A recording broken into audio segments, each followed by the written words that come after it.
مثلا هذا إيري سوقاته معناه سيدو يسبدلو إيريجا هاد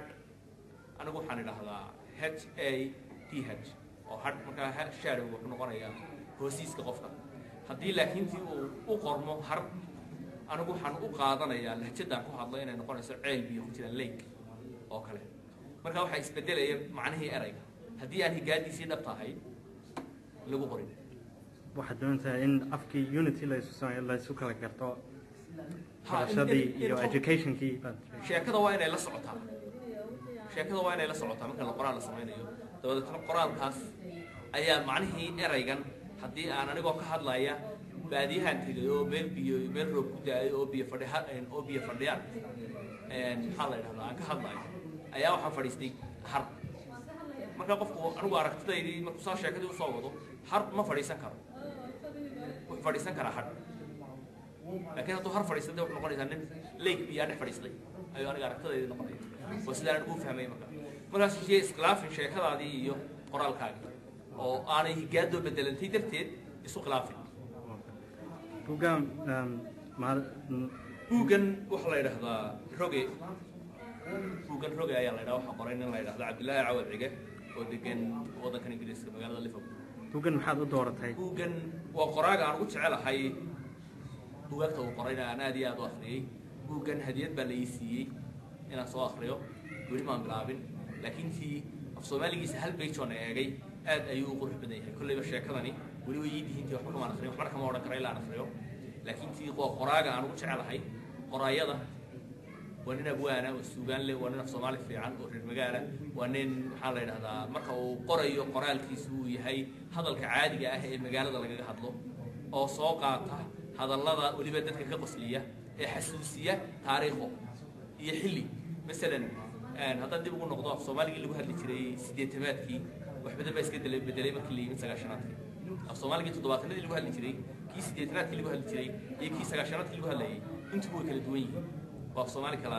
soo kala koray marka isagu wuxuu soo qaataa erayadii suuqa had iyo jeer joogay ee aan isbedelin ee caadiga loo isticmaali jiray ayuu soo qaataa ninkan waxaan ku jecelahay markaas wax badan baan xasuustaa markaan akhriyay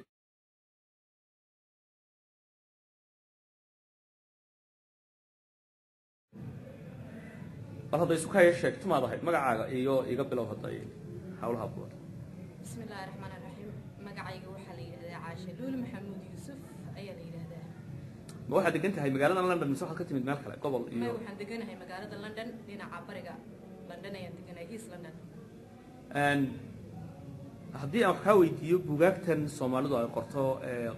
هذا كل صوب في صومالي. قرالك بوجابات قطع عشان. horta runtii buugaagtu way badan yihiin la qoraa ma la qoray way fara badan yihiin markaa run ahaantii anigu waxaan aad u xiiseeyaa buuggan ma la yidhaahdo roge halan tabayey guri waa haween iyo buuggan oo imika isagana aad iyo aad maxay ahayday xiisihiisu igu daran yahay oo aan raba haddii ilahay ka dhigo inaan sida ugu dhaqsaha badanna ku dhammeeyo oo hooyo soomaaliyeed awraadteeda ku dhibatay haddii aan u noqdo xagga dookhaaga xagga buugaagta ka sako qoraageebada Soomaaliga uu qoro ugu jeceshahay ma kala dhacaan runtii kaan arkaaba kii kale ka sii daran marka mid gaar ah oo gooni jecelahay ma jiro adigu wax ma qortay anigu waxba ma qorin maayo historygeedii weydiisay taariikh interest ugu noqotay noo sheeg waxaad u jeclaatay qoraalka amaan wax kale u gelin iyo historygaaga waxa kugu dhaliyay inaad maxaa la jeclaysiiyay qoraalka inaad akhrido iyo ilaa iyo goorteeda qoro wax soo akhriysay waxay ugu dhaliyay run ahaantii inaan maxay ahayday wax akhriyo ama jeclaysiiyay waxa weeye si aan afkayga iga lumin sidaan u ogaado dhibaatadii Soomaaliya soo martay sidaan u ogaado maxay ahayday waxa soo socda wixii tagay waxyaabo badan baa maxay ahayday kalifay inaan qoraalka jeclaado adigu mar reer Soomaaliya aad reer Somaliland anigu reer Somaliland baan ahay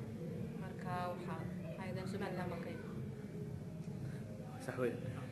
waxaanu caashay maqalay inaad tahay gabadh suuganyahana oo abwaanada oo maxaa la yiraahdaa halabuura oo halkaraana oo murtiyaqaana suugan maala miyaad inaa wax nooga sheegi karaysaa xilligii aad bilowday suugaanta iyo wixii ku kalifay waxaan bilaabay xilli aan saabsi fogay suugaanta waxyaabo badan baan ku kalifay inaan maxay ahayday kulliba aan ka gabiyo ama aan ka maansoodo marka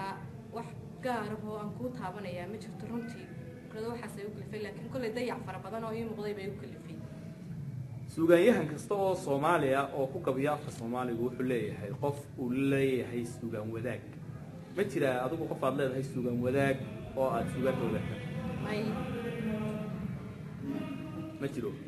oo aad ku soo halqabsato hadii jeer ma jiro diyaad wax nooga sheegi karaysaa gabayadaadii u dambeeyay ama maansooyinkaagii u dambeeyay qaar kamid ah hadda aadna yara maqashiin kartaa waxaa jiray waxay imika kulleen halkan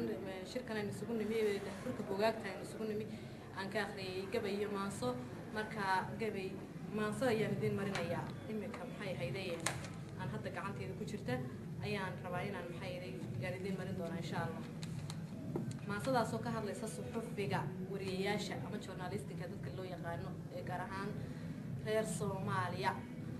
ay sida xun loo xasuuqo ee la laayo maalin walba aynu sida ama wararka ku dhageysano maxay ahaydeen ku dhageysano in maxay ahaydeen lagu laayo ama meydkooda ama dhaawacooda ama dhimashada ama xaridkooda aynu ku maaragtay ku daawano telefishinada ayay ka hadlaysaa maansadani waxaana la yiraahdaa magaceeda ama halkubigeeda xaqa suxufiga ee lumay haddaan ku idin bilaabo waxa weeye sida ay u dhacayso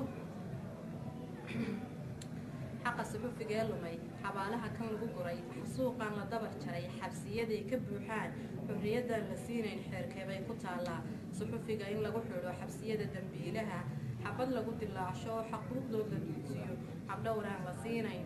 xeerkeebay ku taallaa xaqdaradan dilaacdee xamasta iyo caruuraha lagu xiiray maatada xaawalay la dabar jaray xamar ha u daraatee haddii ay xog sheegeen maxaa loo xasuuqee tolow lagu xidhxidhayaa ninka xadhigga miiqee xumaatada ku noolee xasiloonidiidiyo tuuggaa waxadayee xabadaha ridaayow xisaabbaa ku daba taal waxba yaanan xiiqin oo ku xabiibsan hadalkee Soomaalian xurmayn iyo xushmad ruuxna siinoo xabaalaha ku faanto xoogeeda aasto xinjiraha ka dhulato xurtaysa geesiga xeerka dunida kuwa qoray sida ay xaqiijeen saddex baal umaha geeyey suxufigu xor weeyaan xaqay noo iftiishaan nabaday xasiliyaan xaasidkay la diriraan markay xaaja dhabaqdee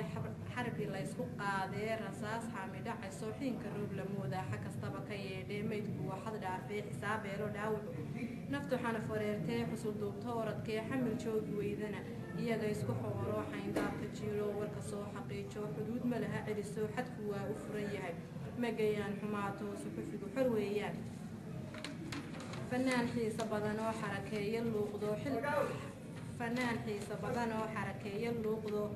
ku xeel dheer garaaco xilli kasta diyaaro xubig iyo kalgacalka iyo xusuustii fogaatiyo xoorkii idiinshuba marka ay xanibatee taladu ay xayiratee xagaldaaca keentana fanaanka waxayto ka dilaacsho xuubko xayndaabka jiiro fanaanka waxayto ka dilaacsho xuubko xantoobsada dhibaatado magayaan xumaatada